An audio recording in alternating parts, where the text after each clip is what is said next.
System errors causing the libvlc core.dll crashes in VideoLAN. I'm Sophie Chen, a senior Windows support engineer. Let's troubleshoot the gap and automate the repair.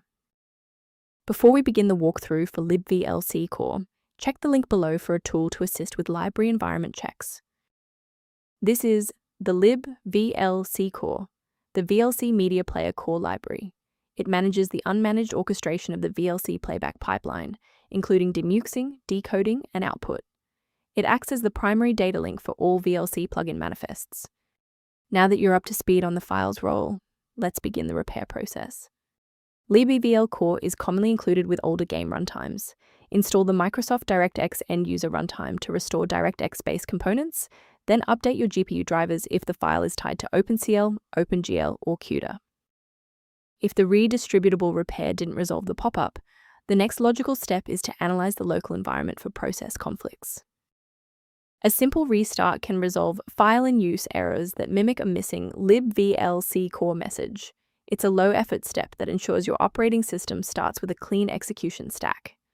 Don't forget to bookmark the video or give it a like before you restart. It's the fastest way to jump right back into this tutorial after the reboot. If you're still stuck after the reboot, stay with me. We're going to try a more targeted approach now.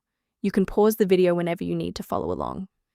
If the restart didn't fix the performance alerts, we need to rebuild the diagnostic counter registry.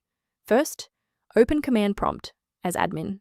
Second, you're going to type lodctr//r, then hit enter. Why are we doing this? Well, while these files almost never break, their registration in the performance registry Hive does. This command wipes those entries and rebuilds them.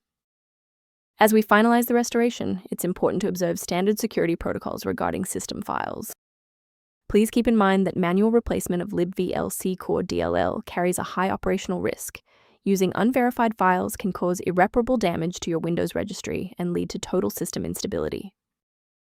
Rather than managing individual dependencies, a comprehensive diagnostic can help you maintain the entire software environment. If your system struggles with its current configuration, the repair utility below provides background information on libvlc core. If this diagnostic helped you resolve libvlc core error, please like the video and subscribe for more technical insights and system stability tips.